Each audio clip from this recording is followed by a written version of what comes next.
నమస్తే, నేనే మీ Gopi. Welcome back to our channel. ఈరోజు మనతో వచ్చరికి సీనియర్ జర్నలిస్ట్ జగదేవ్ గారు ఉన్నారు. సార్ నమస్తే. సార్ నమస్తే. సార్, పోసాని కృష్ణమురళి గారు ఒక కాంట్రవర్సీగా మాట్లాడడం, ఒకప్పుడు ఆయన ఒక బాగా కాంట్రవర్సీ వ్యక్తి.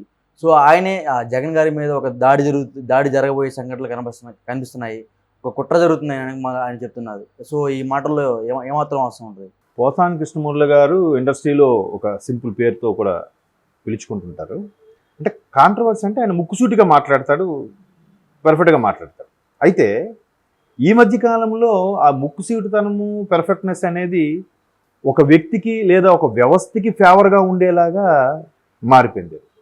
అంటే జగన్మోహన్ రెడ్డి గారి కోసం మాట్లాడటం, జగన్మోహన్ రెడ్డి గారికి ప్రాణహాని ఉంది, హత్యా ప్రయత్నం జరుగుతుంది అన్నట్టుగా కూడా వార్తలు వస్తుంది.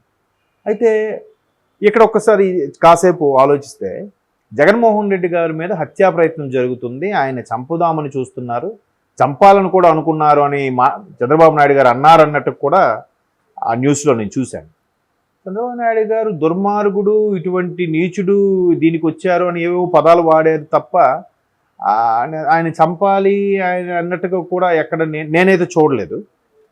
కానీ మరి చంద్రబాబు నాయుడు గారి మీద మాత్రం రకరకాల విమర్శలు చేశారు వీళ్ళు. రీసెంట్గా విజయసాయిరెడ్డి గారు కూడా ఏమన్నారు, చంద్రబాబు లాంటి వ్యక్తికి బతికే అర్హత లేదు అని కూడా అన్నారు. అంటే అర్థం ఏంటి? చనిపోవాలని కోరుకుంటున్నట్టే కదా. సో అలాగని కూడా ఆయన ఎక్కడ చంద్రబాబు నాయుడు గారు జగన్మోహన్ రెడ్డి గారు చనిపోవాలని ఎక్కడ కోరుకోలే. అయితే జగన్మోహన్ రెడ్డి గారి మీద హత్యా ప్రయత్నం జరుగుతుంది అని చెప్పారు, బాగుంది. మనం ఇక్కడ గుర్తుపెట్టుకోవాల్సింది ఏంటంటే, 1000 చూపిస్తే 3000 మన వైపు చూపిస్తాయి. ఎట్లా అంటే, ఇప్పుడు ఆయన మీద హత్యా ప్రయత్నం జరుగుతుంది అనుకున్నాం, ఇంటెలిజెన్స్ ఉంది కదా.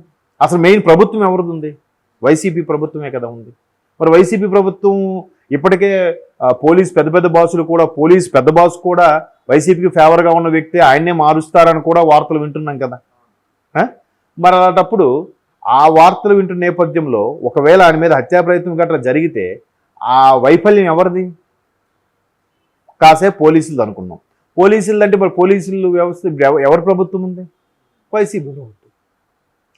ఇండైరెక్ట్గా మళ్ళీ వాళ్ళ వైఫల్యమేనే కదా. అంటే పోసాని కృష్ణమురళి గారి వ్యాఖ్యలు ఏవైతే ఉన్నాయో, ఇది జగన్మోహన్ రెడ్డి గారు దృష్టిలో పడాలని, లేదా జగన్మోహన్ రెడ్డి గారు మెప్పు పొందాలనే ఉద్దేశంతో ఇచ్చిన స్టేట్మెంట్స్ అయినా అటు తిరిగి ఇటు తిరిగి మళ్ళీ వైసీపీ నిరకాటంలో పడేసేలాగా ఉన్నాయి. అంతే కదా. అంటే మీరు వైఫల్యం ఎవరిది? ప్రభుత్వ వైఫల్యం అవుతుంది కదా. వెనకడికి ఒక ఆవిడ కూడా ఇలాగే షర్మిలా గారిని దూషిస్తూ, ఆవిడ ఇలా చేసింది అలా చేసింది అన్నట్టుగా, గతంలో ఇలా చేసింది అని కూడా రాశారు. మరి గతంలో షర్మిలా గారు నిజంగా ఆవిడ ఏదో ఒక చేయకుండా పని చేసినట్టయితే ఎవరన్న చూసుకొని చేసినట్టు?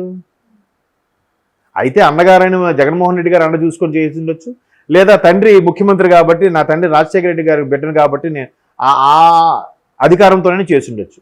అప్పుడు అటు తిరిగి ఇటు తిరిగి ఇది ఎవరికి వస్తుంది? రాజశేఖర రెడ్డి గారి చెడ్డ పేరు. అది మీరు వీళ్ళు ఆలోచించరేంటి? ఎంతసేపు జగన్మోహన్ రెడ్డి గారి దృష్టిలో పడాలి, ఆయన మెప్పు పొందాలి, ఆయన ఏదో పదవి ఇచ్చేయాలో లేదంటే వారి దృష్టిలో ఇదేవాలని అనుకునేటప్పుడు ఇవన్నీ వాళ్ళకి అనుకోకుండా జగన్మోహన్ రెడ్డి గారి మీద ఇంపాక్ట్ అవుతుంది. 1000 చూపిస్తే 3000 మన వైపు చూపిస్తుంది. అవునా కదా. అంటే ఇది ఇప్పుడు రాజుగారు పెద్ద భార్య మంచిది, నీకు ఇష్టం లేకపోతే అభిమానం, పౌడు ఎంతసేపు చిన్న భార్యని పట్టుకుని నానా మాటలు తిట్టడం ఎందుకు?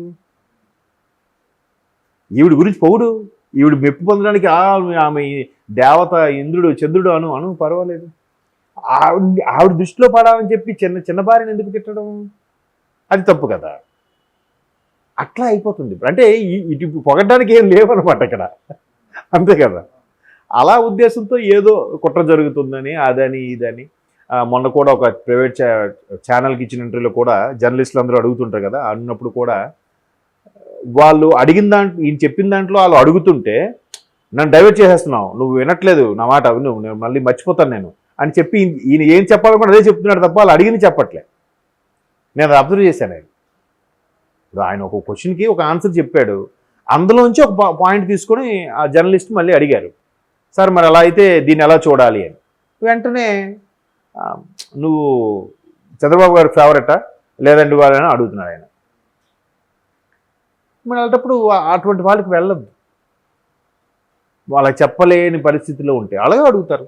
ఇప్పుడు అందులో ఉన్న 10 మందిలో ఒకడు వైసీపీ ఫేవర్ ఉంటాడు, ఒకటి టీడీపీ ఫేవర్ ఉంటాడు, ఒక బీజేపీ ఫేవర్ ఉంటాడు, ఒక కాంగ్రెస్ ఫేవర్ ఉంటాడు. అసలు జర్నలిస్ట్కి ఎవరూ ఫేవర్ ఉండకూడదు, అందరూ ఒకేలా ఉండాలి. కానీ ఇప్పుడు వ్యవస్థ అలా లేదు కదా. ఎవరు యాజమాన్యం చెప్పినట్టు వాళ్ళు పనిచేయాల్సి వస్తుంది. కానీ అంతర్లీనంగా వాళ్ళకి ఒక ఫీలింగ్ ఉంటుంది కదా, వాళ్ళకి టీడీపీ ఇష్టమో, జనసేన ఇష్టమో, వైసీపీ ఇష్టమో, బీజేపీ ఇష్టమో అనవసరం. మిగతా వాళ్ళందరూ కూడా అలాగే మాట్లాడిన అలాగే మాట్లాడలేదు. చాలామంది మొన్న మాధవీలత గారు ఇంటర్వ్యూ ఇచ్చారు, చాలా చక్కగా మాట్లాడారు. ఏ ఒక్కరిని కూడా మీరు రేవంత్ రెడ్డి గారికి ఫేవరా, మీరు కేసీఆర్ గారి ఫేవరా అని వాడు అడగలే. ఈవిడ తమాయించుకొని ఒక్కసారిగా ఆలోచించి మళ్ళీ ఈవిడే సమాధానం చెప్తుంది తప్ప, మీరు అంటే సమాధానం చెప్పలేకపోయినప్పుడు నువ్వు ఆ పార్టీ చెందిన జర్నలిస్టువా అని వచ్చా అంటే నీ ఆన్సర్ లేదనమాట. అంతే కదా. సో ఇట్లాంటి వాళ్ళ ఇంపాక్ట్ ఏమవుతుంది, అటు తిరిగి ఇటు తిరిగి మళ్ళీ ప్రభుత్వం మీదకి, పార్టీ మీదకి, అధినేత మీదకి వస్తుంది. సో అదే ఇప్పుడు నెటిజన్స్లో కూడా ఉండే విషయం ఏంటంటే, పోసాని కృష్ణమురళి గారు బాగా మాట్లాడతారు, చాలా ఇదిగా ఉంటారు, బాగానే ఉంది. కానీ ఆయన అలా మాట్లాడడం వల్ల అటు తిరిగి ఇటు తిరిగి మళ్ళీ వైసీపీ ప్రభుత్వం, ఇప్పటికే ప్రభుత్వం మీద చాలా డ్యామేజ్ ఉంది, వ్యతిరేకత ఉంది పూర్తి స్థాయిలో. మరి పోలీస్ పెద్ద బాసును కూడా ఇంకా మార్చలే. అలాంటప్పుడు ఒకవేళ ఆయన మీద హత్యా ప్రయత్నం జరుగుతుందనే అంశం ఈయనకి తెలిసినప్పుడు, ఈయనకన్నా ముందు ఇంటెలిజెన్స్ తెలుస్తుందా లేదా ఈయనకి ముందు తెలిసిందో తెలియదు కదా. అది అలర్ట్ చేయాలి కదా, ఇట్లా హత్యా ప్రయత్నం చేసేలాగా ఉన్నారు అని.